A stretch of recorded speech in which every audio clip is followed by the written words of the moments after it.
Question number 15 ले रहा हूं बेटा अभी मैं सबके सामने। 15 में ए बी, थोड़ा इसको स्लो कर दो बेटा। ए बी सी की प्रॉफिट शेयरिंग रेशियो है 5:3:2। ये ओल्ड रेशियो है और न्यू रेशियो जो इन्होंने सोची है वो है 2:3:5। आपको आईएफआर है आपके पास, क्वेश्चन में आईएफआर दिया हुआ है 20,000 रुपए।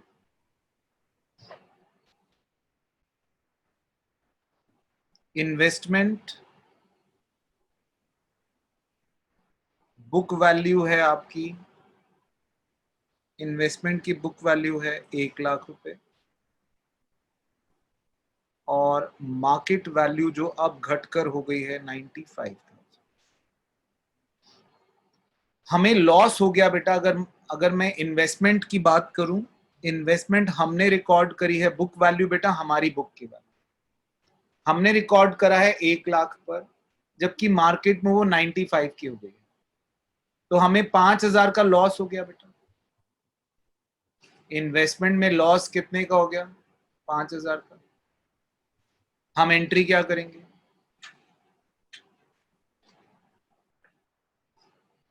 IFR account debit 20,000 to investment. Investment की तरफ हमें कितने देने पड़े बेटा? 5,000 to A's capital account, to B's capital account,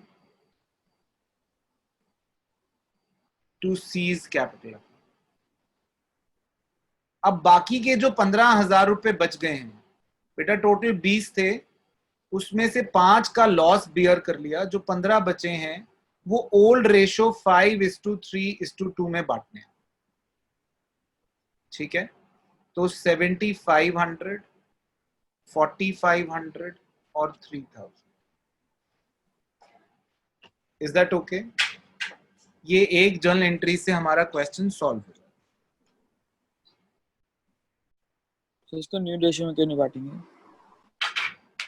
new ratio में नहीं बांटते हैं, ये पुराना रिजर्व है, पुरानी ही रेशो में जाएगा, इसमें न्यू रेशो का कोई रोल नहीं है। Is that okay? Yes sir. Dawar, is it okay? हाँ सर। चड्ढा साहब, are you getting it? Sir मेरे को थोड़ा सा याद नहीं था कि आज क्लास है, तो मैं ज्यादा रिवाइज नहीं कर पाई, बट हाँ समझ आ रहा है। क्वेश्चन नंबर 17 में बेटा एक्स और वाई दो पार्टनर्स हैं, इनकी प्रॉफिट शेयरिंग रेशो है 2:1 और जनरल रिजर्व जो बैलेंस शीट दिखा रहा है वो जनरल रिजर्व है हमारे पास 60,000। ठीक है, हमारी जो ये ओल्ड रेशो है और न्यू रेशो अब हमने बदल कर दी है 3:2। ठीक है जी। पहले केस में general reserve is not to be shown in the new balance sheet. General reserve is not to be shown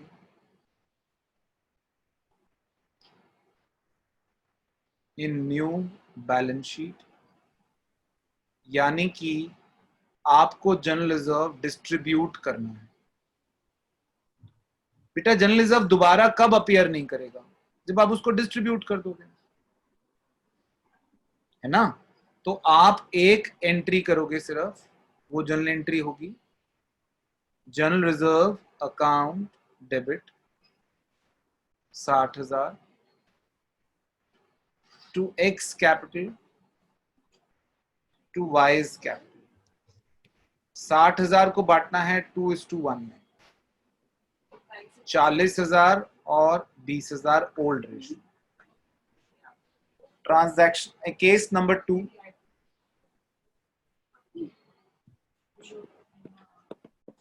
general reserve is not, is to be shown, sorry, is to be shown, यानी कि no distribution. No distribution का मतलब क्या है? कौन सी entry? Adjustment entry. उसके लिए क्या निकालना पड़ेगा? Gaining sacrificing. गेनिंग सैक्रिफाइसिंग मैं यहां निकाल रहा हूं। एक x का होगा 2/3 माइनस 3/5, ये हो जाएगा 1/50 15, 10 माइनस 9, 1/15 सैक्रिफाइस। y का हो जाएगा 1/3 माइनस 2/5, तो ये हो जाएगा 15, 5 माइनस 6 माइनस 1/15, ये हो जाएगा गेन। अब गेन कर रहा है y, gain is equal to sacrifice is equal to. Question number 18 में ये कह रहा है 3 पार्टनर्स हैं, नीता, गोपाल और फरहान।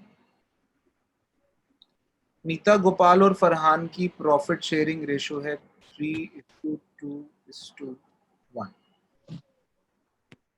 ठीक है, इनकी प्रॉफिट शेयरिंग रेशो 3:1 और इनकी न्यू रेशो जो है ये ओल्ड रेशो है, और न्यू रेशो जो इनकी बदल रही है वो आ रही है 5:3:2।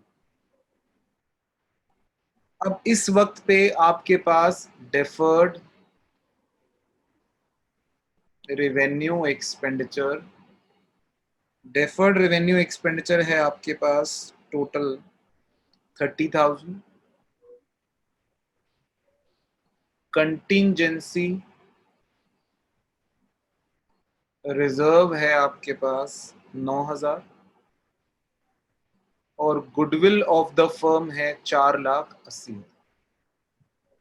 उसने क्वेश्चन में बोला है पास नेसेसरी एंट्रीज,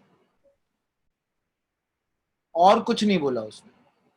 उसने नहीं बोला कि आपको रिजर्व बांटना है, नहीं बांटना है, आपको एडजस्टमेंट एंट्री करनी है, आपको गुडविल के लिए क्या करना है।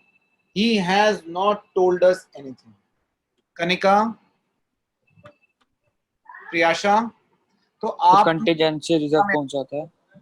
कंटिंजेंसी रिजर्व होता है कि जो हो सकता है हमें बाद में जरूरत पड़े या ना पड़े, ऐसा रिजर्व। ठीक है, उसे कंटिंजेंसी रिजर्व कहते हैं। Give me that corpus. तो यहां पर अगर उसने कुछ बोला नहीं है तो हम क्या करेंगे?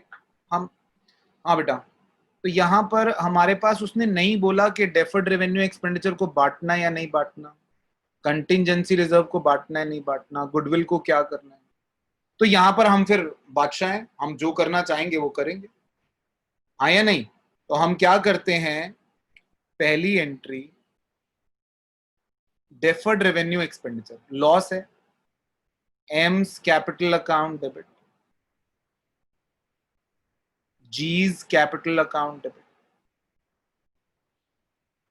एफ्स capital account debit, to deferred revenue expenditure 30,000। कौन सी रेशो? Old ratio. तो ये हो गया 15,000, 10,000 और 5,000। ये लॉस था, तो पार्टनर्स के कैपिटल अकाउंट जो है वो हो गए डेबिट। फिर दूसरी एंट्री कंटिंजेंसी रिजर्व जो हमारे पास है वो पार्टनर्स में बांट देते हैं। Contingency reserve account debit 9,000 to M's capital, to G's capital and to F's capital. अब ये 9,000 को भी हमने किस में बांटना है? 3:1 में। करें, इसमें से दो ग्रुप पे एक मैसेज कर दो that class will start at 5:45। बताता हूँ। MGF में हमने 3:1 में 6 15 किया 4500, 3000 और 1500। बेटा ये ठीक है दोनों, मैंने लॉस और रिजर्व बांट दिया, ठीक है। अच्छा अब रही गुडविल की बात। गुडविल के आपके दो ट्रीटमेंट होते हैं, एक तो होती है एडजस्टमेंट एंट्री और एक होता है कि गुडविल ओल्ड रेशो में रेज कर दो और न्यू रेशो में राइट ऑफ कर दो, ठीक है। Is that okay? तो हम इसमें दोनों में से कोई भी कर सकते हैं, उन दोनों का असर यही है बेटा। इसमें तो असर अलग अलग यही, हाँ चलो अब जाओ, कोई बात नहीं, उन दोनों का ही असर सेम है। तो यहां पर हमने दोनों की दोनों एंट्री भी कर सकते हैं और एक एंट्री भी कर सकते हैं, क्योंकि दोनों का अल्टीमेटली इफेक्ट आपका एक ही आना है। तो मैं यहां पर क्या कर रहा हूं, मैं इसमें दो एंट्रियां कर रहा हूं, गुडविल रेज करने वाली और गुडविल राइट ऑफ करने वाली। तो पहली एंट्री मैं करूंगा goodwill account debit to M's capital to G's capital to F's capital. Goodwill कितनी है? 4,80,000। ओल्ड रेशो में रेज करेंगे बेटा, ओल्ड रेशो है 3:1, एम आई राइट? तो 8 2,40,000, 1,60,000 और 80,000। अब इसी गुडविल को हम राइट ऑफ भी कर देंगे। M's capital account debit, G's capital account debit, F's capital account debit to goodwill account. कितना? 4,80,000। और इसको कौन सी रेशो में बांटें? 5:3:2। तो ये हो गया मेरे ख्याल से 240 और एक 144,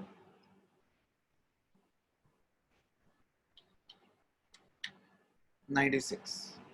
आप इन दोनों की जगह एक एंट्री करेंगे तो उसका अल्टीमेटली इफेक्ट यही आएगा, बस उसमें आपको जो है गेनिंग सैक्रिफाइसिंग निकालना पड़ेगा गुडविल के लिए, ठीक है।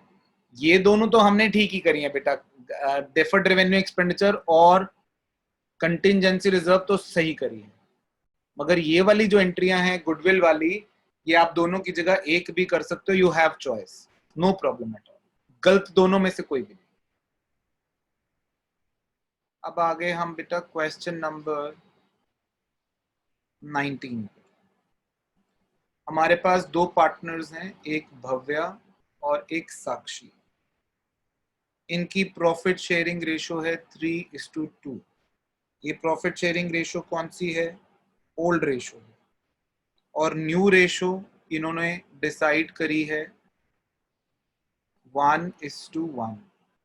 ओल्ड रेशो इनकी 3:2 है और न्यू रेशो इन्होंने आपस में मिलकर फैसला किया है 1:1 का। अब यहां पर ये कह रहा है sundry creditors, general reserve, IFF, Bhavya's capital, Sakshi's capital, furniture, land and building, investment, trade receivable, cash in hand. जो दो तीन चीजें ध्यान रखनी है वो आपने ध्यान रखनी है क्या, कि जनरल रिजर्व आपके पास 23,000। मैं सबको बता दूं क्या क्या चीजें इंपॉर्टेंट है, मैं पूरी बैलेंस शीट नहीं बना रहा हूं, जिनके पास बुक नहीं है वो देख लें।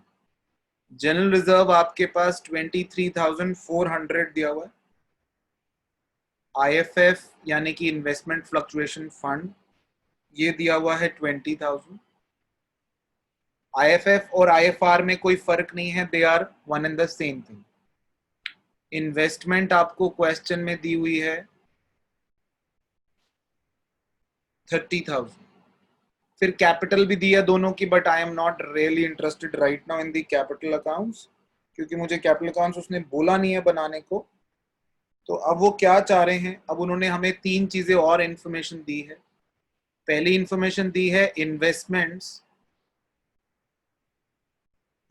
valued to be valued at 20,000।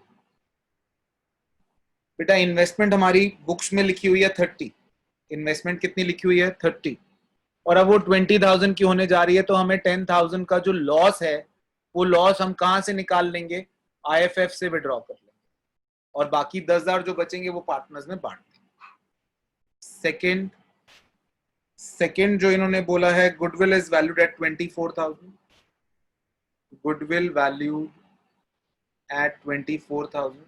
इसके बेटा वही दो अल्टरनेटिव वेज हैं, आप रेज करके राइट ऑफ करिए या फिर एडजस्टमेंट एंट्री करिए, इट्स सेम, कोई फर्क नहीं पड़ने वाला।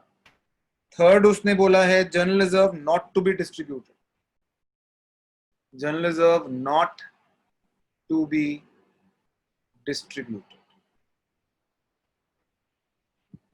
तो कुल मिला के 3 चीजें हैं, आप समझिए बेटा मैं कैसे कर रहा हूं इसको।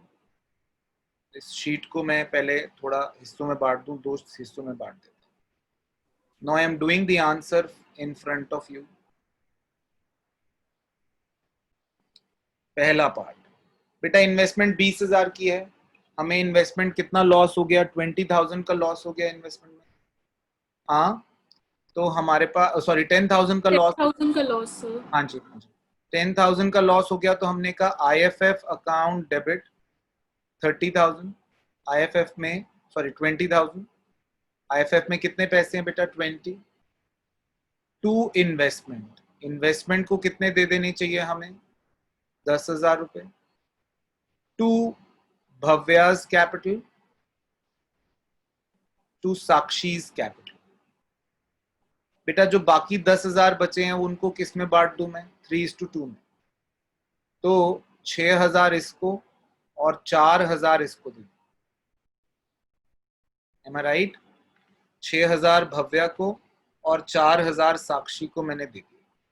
अब इन दोनों एंट्री के लिए, इसके लिए भी मैं कह रहा हूं, मैं सोच रहा हूं एडजस्टमेंट एंट्री कर लेते हैं, इसके लिए तो करनी ही है, वो कह रहा है डिस्ट्रीब्यूट नहीं करना, तो जब जनरल रिजर्व डिस्ट्रीब्यूट नहीं करना तो एडजस्टमेंट एंट्री करनी है। अब एडजस्टमेंट एंट्री के लिए मुझे क्या चाहिए, गेनिंग सैक्रिफाइसिंग चाहिए, तो भव्या की गेनिंग सैक्रिफाइसिंग है 3/5 old ratio minus 1/2 new ratio, ये हो गया 10, 6 - 5 1/10। साक्षी का 2/5 माइनस 1/2, ये हो गया 10, 4 - 5 माइनस 1/10। तो ये गेन कर रहा है और ये सैक्रिफाइस कर रहा है। अब हम सेकंड एंट्री करने जा रहे हैं, gain oblique sacrifice out of goodwill is equal to 24,000 into 1/10, तो 2,400 रुपए ये हमने एंट्री करनी है। गेनिंग कौन है, Sakshi's capital account debit to Bhavya's capital account 2,400। फिर आ गई अब थर्ड में वो कह रहा है जनरल रिजर्व, अब gaining oblique sacrificing out of general reserve is equal to, general reserve कितना है बेटा आपका 23,400, 23,400 का किया 1/10, 2,340, एंट्री वही होगी गेनिंग टू सैक्रिफाइसिंग, तो S capital account debit to Bhavya's capital. Number 20, 3 partners X, Y और Z, इनकी ओल्ड रेशो है 5:3:2 और न्यू रेशो है इनकी 2:3:5। अब यहाँ पर वो कह रहा है they also decided to record the effect of following accumulated profit without affecting their book value. Without, यहाँ पर लिखा है बेटा, एक लाइन लिखी है विदाउट अफेक्टिंग देयर क्या बुक वैल्यूज। इसका मतलब क्या होगा, इसका इन्फ्रेंस ये निकलता है कि इनमें से किसी को भी बांटना नहीं है, आपने इनमें से किसी को छेड़ना नहीं है। इसका इन्फ्रेंस क्या निकलता है कि आपने एक एडजस्टमेंट एंट्री करनी है। कौन सी एंट्री करनी है, एडजस्टमेंट। जी बेटा, क्वेश्चन नंबर 20 में हमारे पास जनरल रिजर्व दिया हुआ है 6000, P&L का क्रेडिट बैलेंस दिया हुआ है हमारे पास 24,000 और एडवर्टाइजमेंट सस्पेंस अकाउंट दिया हुआ है हमारे पास 12,000। ठीक है, अगर मैं इन तीनों का नेट अमाउंट, क्योंकि हमें एडजस्टमेंट एंट्री करनी है, तो नेट अमाउंट निकालता हूं, तो नेट अमाउंट निकल कर आता है 18,000। नेट अमाउंट कितना निकल कर आता है? 18,000। 6 और 24 30, 30 माइनस 12, एडवर्टाइजमेंट सस्पेंस मैंने कर दिया माइनस, तो ये आ गया 18। अब साइड पे मैं क्या निकाल लेता हूं? Gaining oblique sacrifice. x 5/10 minus 2/10, 3/10 sacrifice. y 3/10 minus 3/10, LCM लेके पता चला ये 0 आ रहा है। z 2/10 minus 5/10, so minus 3/10 gain. अब इसका मैं अगर 3/10 निकाल लूं, क्योंकि एक का गेन और सैक्रिफाइस दोनों का 3/10 आ रहा है, तो ये आता है मेरे पास 3/10 करके 5400। कितना आता है बेटा? 5400। अब एंट्री क्या करेंगे हम करेंगे Z's capital account debit to X capital account 54। हाँ जी सुनो बेटा, यहां पर ध्यान दो। मान लो हमने ये बिजनेस शुरू किया 2011 में, तो मैं ये कह रहा था कि आपने मान लीजिए 2011 में बिजनेस शुरू किया और उस वक्त आपने एक बिल्डिंग खरीदी 10 लाख रुपए की, और आपने एक प्लांट भी खरीदा 5 लाख रुपए का, आपने लोन भी लिया बैंक से, आपने बैंक से लोन लिया लेट्स से 7 लाख। ये बिजनेस शुरू किया था किसने? दो लोगों ने, एक का नाम था H और एक का नाम था S। दो लोगों ने ये बिजनेस शुरू किया बेटा, एक का नाम था H और एक का नाम था S। अब क्या हुआ कि 2020 में यानी कि आज आपने एक नए पार्टनर को एडमिट कर लिया। नए पार्टनर का नाम था, कोई सेली थी इसकी HS की, उसका नाम था M। थोड़ा हेयर स्टाइल अच्छा था। तो ये जो इसकी सेली थी थोड़ी स्टाइलिश थी, इसने जो है अपना, इसको हमने 2020 में एडमिट किया M को। H S और M में हमने किसको एडमिट कर लिया बेटा? M को। अब M से का पैसे लेके आ। सुनना मेरी बात, यहां ध्यान से, बड़े कान खोल के सुनना बेटा। हमारे पास 15 लाख रुपए के एसेट थे, 7 लाख रुपए की लाइबिलिटी थी, तो कुल मिला के हमारे पास नेट वर्थ जो थी वो नेट वर्थ थी 8 लाख रुपए की।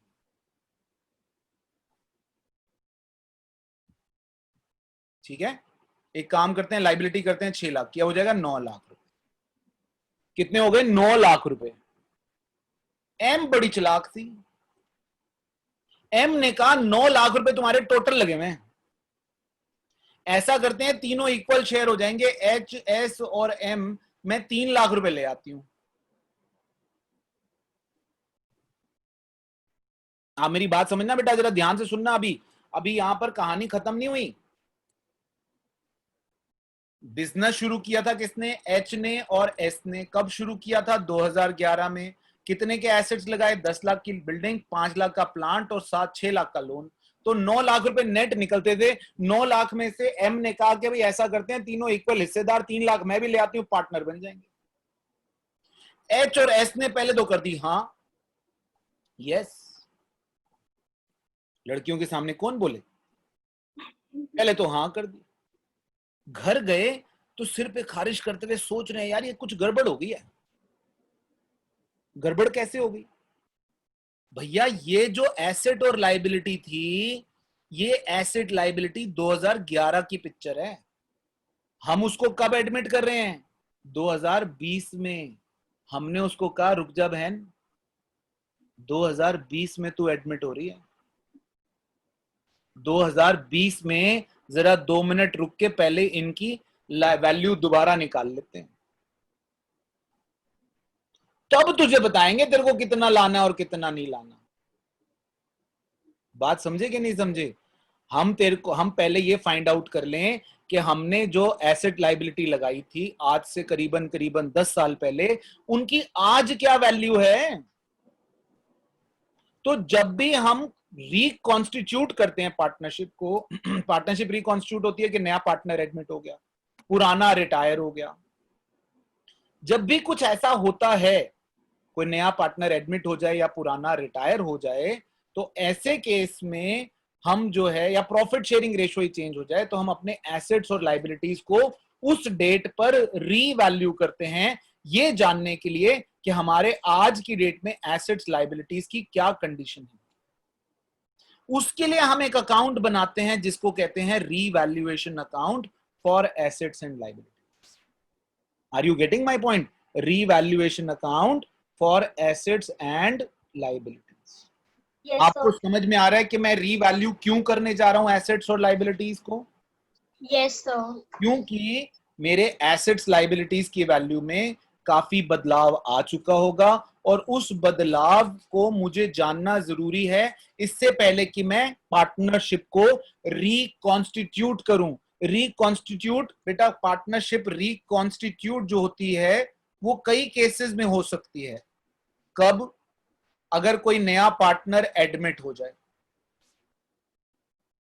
अगर कोई पुराना पार्टनर रिटायर हो जाए, अगर कोई पुराने पार्टनर की डेथ हो जाए, अगर कोई हमने प्रॉफिट शेयरिंग रेशियो जो है वो चेंज कर ली, इन सभी केसेस में हमारी पार्टनरशिप दोबारा से बन रही है। बेटा पार्टनरशिप क्या होती है? पार्टनरशिप की डेफिनेशन याद दिलाता हूं। Partnership is an agreement between two और more partners who have agreed to share profits और for a business carried on by all और by any of them acting for all. तो पहली स्टेटमेंट क्या है? Partnership is an agreement. बेटा जहां इनमें से कुछ भी होगा पुराना एग्रीमेंट टूटेगा। एग्रीमेंट है, लीगल कागज है, लीगल कागज में आप काटा पीटी नहीं कर सकते। अगर आपका इसमें से कोई भी चेंज हुआ तो पुराना कागज हट जाएगा, नया कागज आ जाएगा। नया कागज आ गया यानी पार्टनरशिप रिकॉन्स्टिट्यूट हो गई। बेटा पार्टनरशिप में फॉर एग्जांपल दो पार्टनर हैं ए और बी, इनकी रेशो है 3:2। 3:2 से अगर ये ले जा रहे हैं इसको 1:1 भी, तो पुराना एग्रीमेंट जो है वो फटेगा, नया एग्रीमेंट बनेगा। दो पार्टनर हैं बेटा ए और बी, सी को लेकर आ रहे हैं, इन दोनों वाला एग्रीमेंट फट जाएगा, एक नया एग्रीमेंट बनेगा ए और बी और सी का। ऐसे केस में पार्टनरशिप रिकॉन्स्टिट्यूट हो जाएगी। पार्टनरशिप क्या हो जाएगी? रिकॉन्स्टिट्यूट हो जाएगी। तो रिकॉन्स्टिट्यूशन ऑफ पार्टनरशिप के केस में जब भी पार्टनरशिप रिकॉन्स्टिट्यूट होगी, ध्यान रखना एसेट्स और लायबिलिटीज को हमें रीवैल्यू करना पड़ेगा। और उसको करने के लिए हम जो अकाउंट बनाएंगे उसको क्या नाम देंगे? Revaluation account. क्या नाम देंगे बेटा? Revaluation account. अब रीवैल्यूएशन में यहां पर समझना बेटा, रीवैल्यूएशन के केस में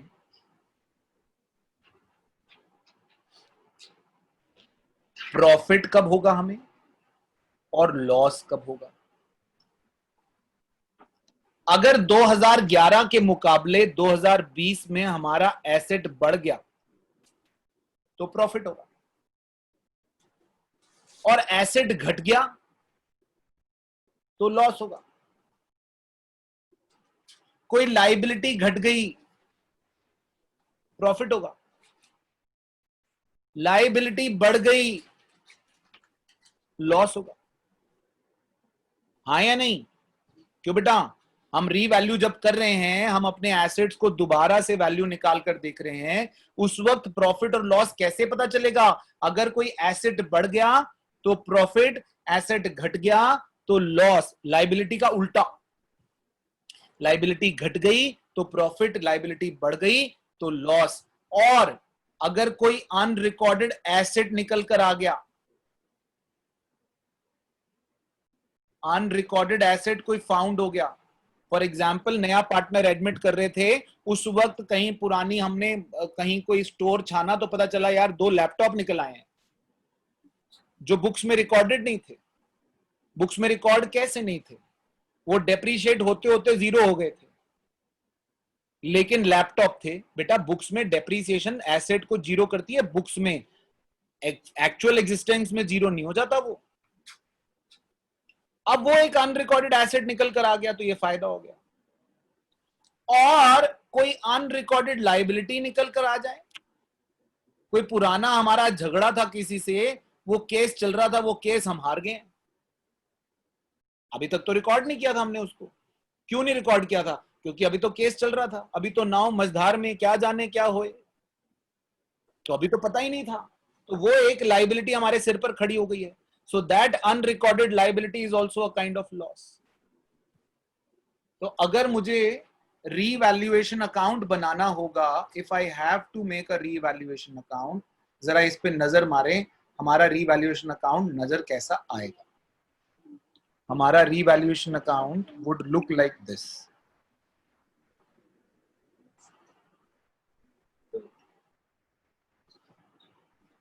हाँ जी,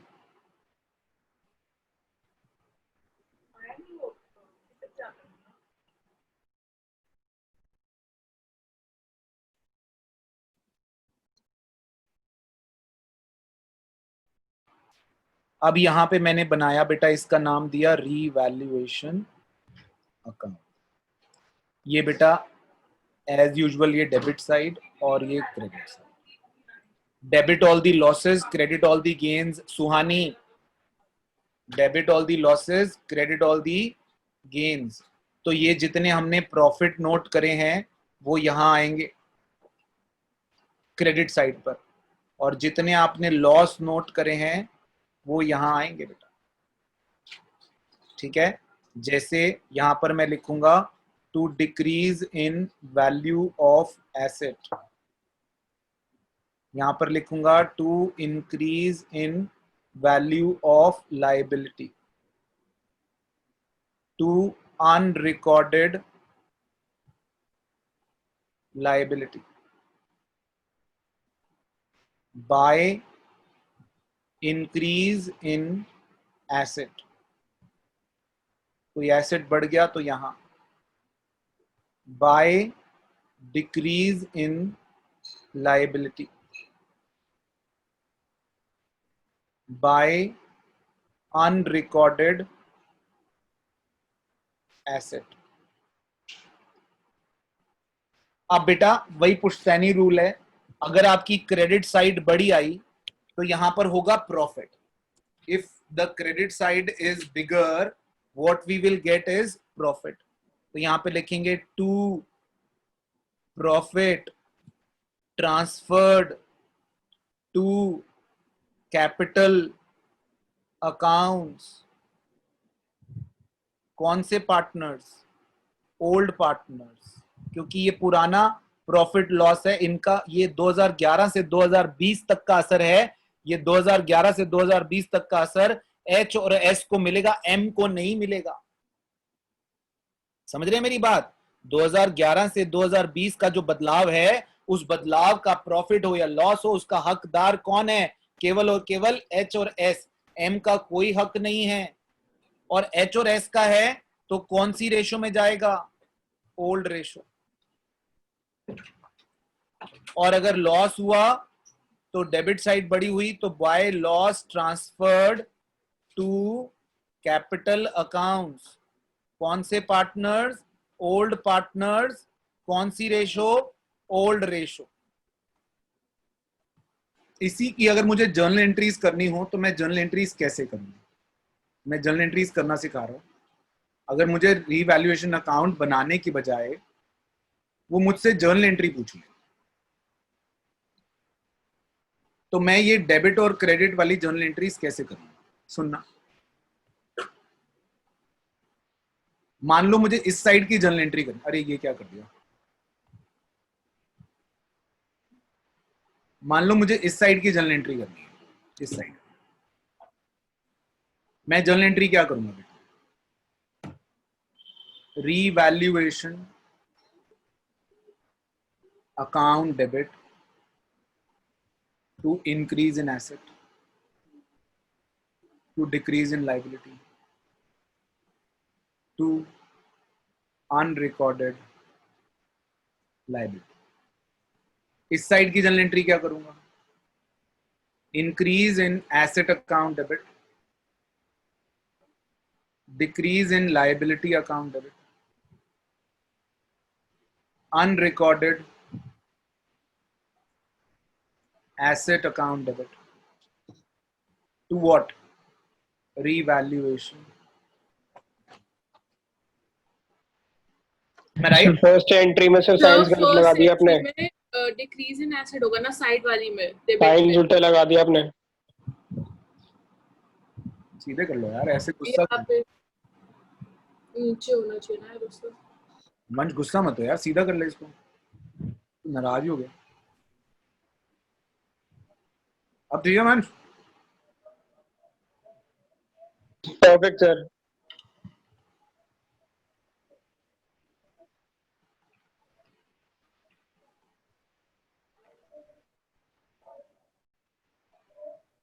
सर हमने अनरिकॉर्डेड लाइबिलिटी को क्रेडिट क्यों करा है? बेटा हम रीवैल्यूएशन को डेबिट करें ना, ये सारी एंट्रियां कहाँ आ रही हैं? रीवैल्यूएशन के डेबिट में आ रही है ना, तो रीवैल्यूएशन अकाउंट डेबिट कर रहे हैं और इन तीनों का नाम लिख रहे हैं, किन की वजह से हो रही है। आगे बढ़ूं बेटा? सर और आगे सुन लो यार, गरीब की फरियाद सुनो। इसकी एंट्री क्या होगी बेटा?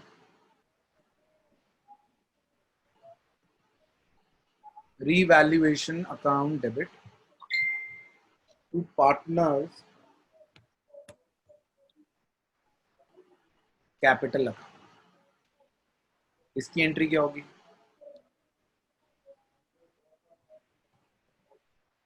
Partners capital account debit to revaluation.